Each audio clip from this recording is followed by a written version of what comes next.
J'ai pas vraiment appris le métier, ça n'a été qu'une succession de galères, parce que cet ami que j'adore est toujours très fantaisiste et jamais rien n'est préparé.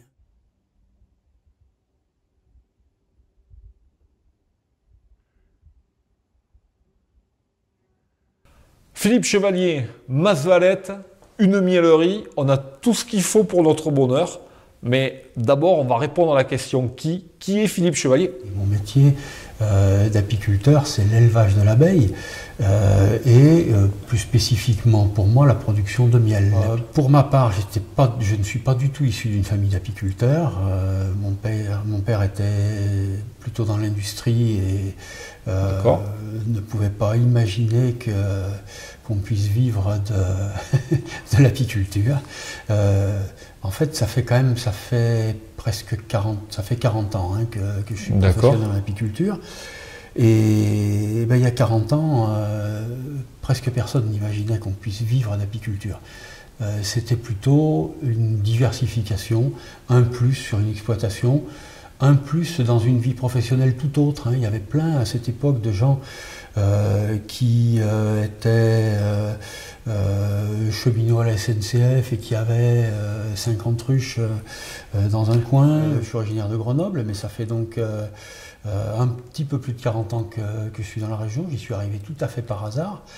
Ma passion à l'époque c'était l'alpinisme, donc c'était pas tellement... Ouais, Massif de Vendôme, le Vercors. Plutôt beaucoup le Vercors pour l'escalade en falaise et l'Oisan, le massif des Écrins et la Mège pour... C'était votre profession Vous étiez guide Non, j'ai été gardien de refuge, j'ai jamais été guide. J'ai été gardien de refuge, j'ai été pisteur secouriste, mais j'ai jamais été guide. D'accord, oui, donc c'est professionnel de la montagne. C'était plus une passion que, et justement à l'époque, l'idéologie voulait qu'on ne mélange pas sa passion avec son métier, qu'on ne fasse jamais intervenir l'argent dans sa passion. Donc c'est probablement pour ça que je ne suis pas devenu guide. D'accord. Voilà, c'était, à mon avis, vu du haut de mon âge plus avancé maintenant, c'était un peu se fourvoyer. Je pense qu'on peut être passionné de montagne et être guide, j'en suis persuadé. Oui, je confirme, j'ai un ami là-dessus. Dans le milieu dans lequel j'évoluais à l'époque, c'était totalement incompatible. J'ai commencé par le Lot-des-Voix, j'ai commencé par des vendanges à Péguerolles-de-l'Escalette. D'accord, déjà les terrasses du Larzac. Oui, où on s'est pris d'amitié avec le vigneron chez qui je travaillais. Il m'a proposé de travailler l'hiver avec lui, donc je suis resté l'hiver dans la région. Et hasard malheureux, il est mort d'une intoxication au monoxyde de carbone au printemps. Accident domestique comme il peut arriver. Oui, oui, vraiment l'accident complet, quoi. Et donc sa femme étant assez embêtée, elle était dans l'enseignement, m'a demandé si j'accepterais de prendre en fermage les vignes, le temps de trouver une solution juridique par rapport à la succession. Après, ben, l'apiculture, ça s'est fait tout à fait par hasard, parce que je cherchais un métier en lien avec la nature. J'allais dire la terre, mais la nature, parce que je supportais pas tellement d'être enfermé. Par hasard, un ami avec qui je faisais de la montagne et que j'allais voir tous les ans, lui s'était lancé dans l'apiculture. Et en arrivant chez lui, un jour, j'arrivais toujours un peu à l'improviste, il était toujours libre. Donc on partait en montagne chaque fois que j'arrivais. C'est un bon ami. Oui, oui, oui. Et là, cette fois-là, il me dit, bah, tu tombes mal, j'ai un boulot énorme, je me suis lancé dans les ruches, j'ai trop de boulot, je ne peux pas partir en montagne. Alors là, je lui ai dit, bah, écoute, je viens t'aider, là j'ai quelques jours, et puis bah, si ça dégage du temps, on partira en montagne après, si ça n'en dégage pas, bah, on aura passé un moment ensemble et j'aurais touché à quelque chose que je ne connaissais pas. Et puis bah, c'était un petit peu le point de départ. Donc le circuit, c'était hivernage dans le massif des Maures, parce qu'il y a de l'arbousier à l'automne, de la bruyère blanche au printemps, donc des mielées tardives à l'automne et précoces au printemps. Ensuite, développement en moyenne montagne dans le dévoluy, puis mielées sur Valençol, puis retour à l'hivernage. J'ai pas vraiment appris le métier, ça n'a été qu'une succession de galères, parce que cet ami que j'adore est toujours très fantaisiste et jamais rien n'est préparé. Donc j'ai pas réellement appris le métier là, mais par contre, il était ami avec le directeur du centre de formation apicole de Rozan dans les Hautes-Alpes. Et il m'a proposé de rentrer pour une formation dans ce centre de formation de Rozan. D'accord. Et donc là, j'ai fait une formation sur une année, c'est l'équivalent d'une année scolaire, quoi. Et ça, c'était 1980 Alors là, ça devait être 82, je crois. 82, d'accord. Et les premières ruches que vous exploitez? Eh ben, tout de suite, à la sortie de cette formation, je ne suis pas passé par le stade amateur, en fait. À la sortie de cette formation, j'ai acheté un petit lot de ruches. J'ai dû acheter 40 ruches. Et puis, par contre, j'ai fait ce qu'on appelle une installation jeune agriculteur, c'est-à-dire qu'on avait droit à des prêts à taux bonifiés, et surtout, puisqu'on avait cette formation, on nous acceptait les prêts. D'accord. Donc là, j'ai acheté 300 ruches vides et j'ai commandé 300 essaims. Et l'année d'après, je me suis retrouvé avec une connaissance théorique qui m'embarrassait plus qu'autre chose, mais sans expérience du tout même. Avec 300 ruches, moi, ma formation avait appris qu'une ruche, ça devait faire 10 kg de miel en moyenne.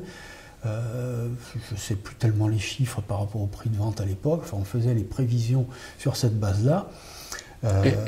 Et ça a donné? Et en fait, avec 300 ruches, la première année, j'ai fait 10 tonnes. Parce qu'à l'époque, on faisait beaucoup de miel et facilement. Ah oui, alors ça fait 33 fois plus, quoi. Plus ça de fait 3 fois plus. Par contre, on ne le vendait pas. Il ne se vendait pas à l'époque, le miel. Dans les années 80, le miel se vendait? Dans les années 80, il se vendait mal. Et à la fin des années 80, il ne s'est plus du tout vendu. Au moins les 15 premières années ont été très, très difficiles, toujours à la limite. Je me souviens d'avoir vendu une fois la totalité de mon stock à un négociant alsacien. Il m'a acheté mon miel à 3 francs 80 le kilo. C'est moi qui ai amené mes fûts chez son transporteur. Il ne m'a pas rendu de vide pour les pleins. Et ensuite, il m'a payé avec une traite à 120 jours. Il m'a pris la totalité de mon stock, 30 tonnes de miel, pour le découvert que j'avais au Crédit Agricole. D'accord, ça a permis de continuer. Ça m'a permis de continuer, et ce jour-là, je me suis dit, si un jour l'exploitation s'en relève, je ne vendrai plus 1 kilo au négoce. La conversion a été longue, mais effectivement, peut-être 10 ans après ça, je vendais la totalité de ma production en direct. Donc l'exploitation devenait viable. Aujourd'hui, l'exploitation Masvalette, c'est combien de ruches? C'est 750 à peu près. Il y a autant d'apiculture que d'apiculteurs. Nous, parce que ma femme travaille avec moi, donc, nous produisons principalement du miel, un petit peu de pollen et un tout petit peu de propolis.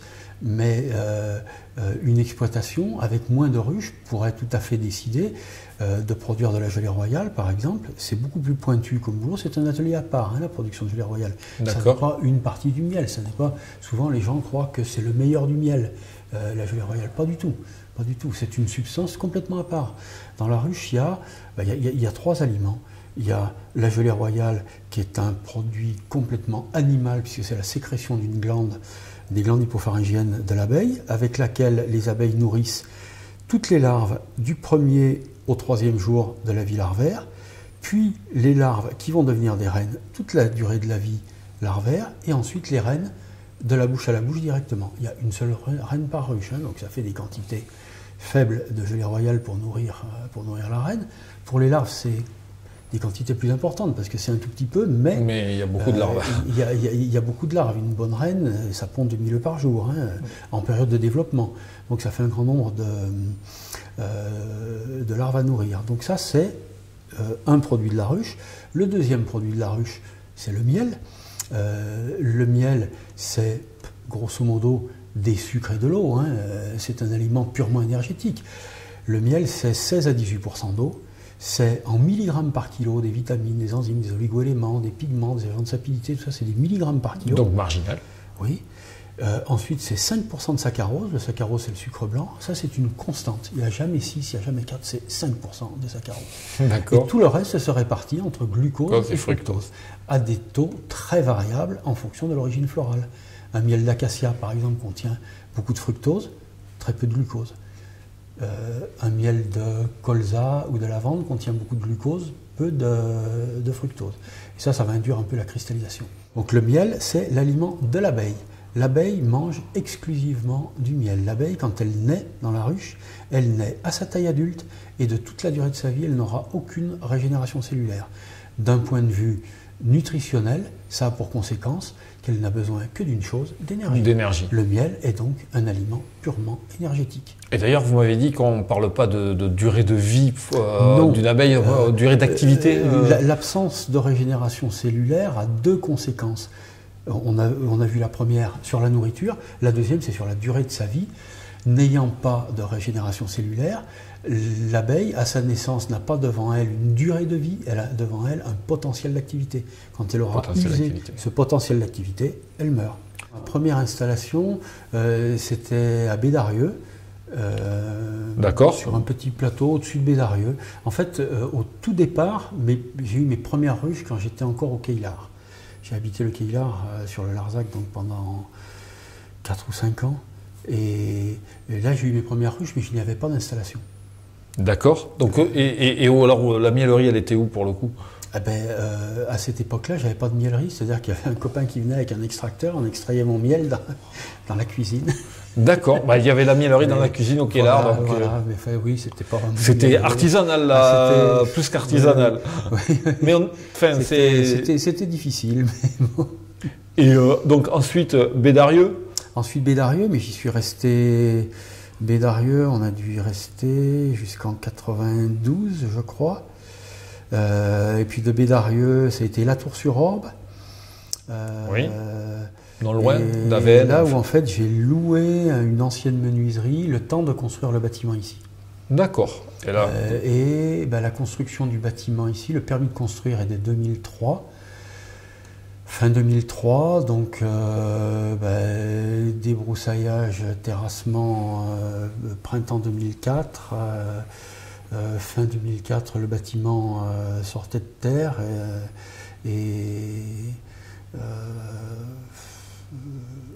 été 2005, je crois qu'on a fait l'extraction 2005 ici.